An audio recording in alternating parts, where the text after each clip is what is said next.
qu'il s'agisse des chameliers, qu'il s'agisse des bouviers, la plupart c'est des transhumants. Les grands transhumants au Tchad, c'est surtout les missériers, qui sont dans le Bata, qui vont jusqu'à la frontière avec la Centrafrique, qui remontent. Un mouvement pendulaire qui font comme ça. Et il faut aussi noter qu'il y a des éleveurs sédentaires. Il y a deux grands groupes. Vous avez les Boudoumans, qui sont au bord du lac Tchad, qui élèvent essentiellement le kouri. Je crois que vous connaissez le kouri. Les fameux bœufs kouri. Le fameux avec des cornes blancs avec des grosses cornes.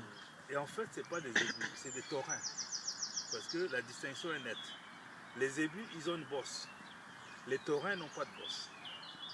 Hein, c'est la grande différence, hein, pour ceux qui veulent connaître un peu les animaux. Donc quand vous voyez un animal sans bosse, c'est un taurin. Et justement, les kouris, c'est des animaux sans bosse. C'est vraiment spécial. Ils vivent au bord du lac Tchad et dans les îles, ils se déplacent. En fait, les grosses cornes leur servent un peu de flotteur pour naviguer d'île en île. Parce que le lac, vraiment, c'est une succession d'îles.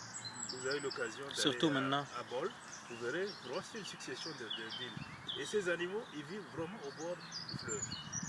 Et dans les îles et au bord. Parce qu'ils n'arrivent pas à aller plus. Ils ne vont en dehors de l'île que pendant la saison de pluie, parce qu'il y a beaucoup de moustiques. Et les moustiques vraiment les traumatisent. Donc les éleveurs les envoient un peu plus à l'intérieur. Mais comme il y a un peu la pluie à l'herbe, les animaux peuvent bouffer. Et vous avez deux autres grands groupes qui sont vraiment des éleveurs, c'est les Massa et les Tukuri, qui eux élèvent également des taurins. Un peu zébus, mais beaucoup de taurins. Et qui vivent donc dans la région du Mayo-Kébi, Est-Ouest. C'est en général les deux groupes qui actuellement le découpent, ils sont tous dans le Mayo-Kébi Est. Donc c'est des éleveurs également. Très attachés, c'est des sédentaires.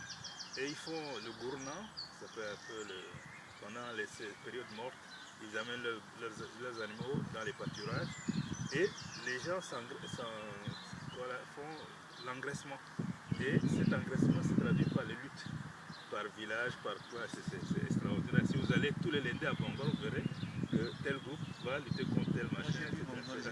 Donc c'est des éleveurs, grands consommateurs de lait.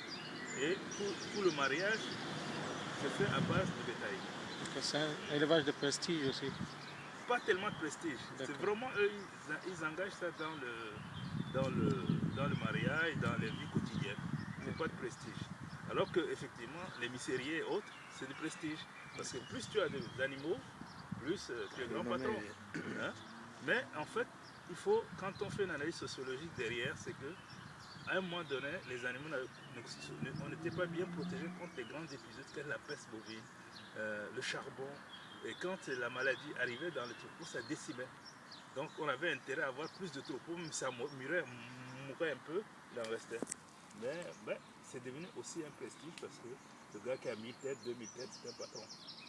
Et avec aujourd'hui les soins apportés aux animaux, depuis un certain temps ça a diminué, mais à un moment donné il y avait une bonne couverture sanitaire. Et depuis que la Banque mondiale a dit de privatiser le secteur de l'élevage, c'est devenu n'importe quoi. Au moment où l'État assurait la chose, c'était bien.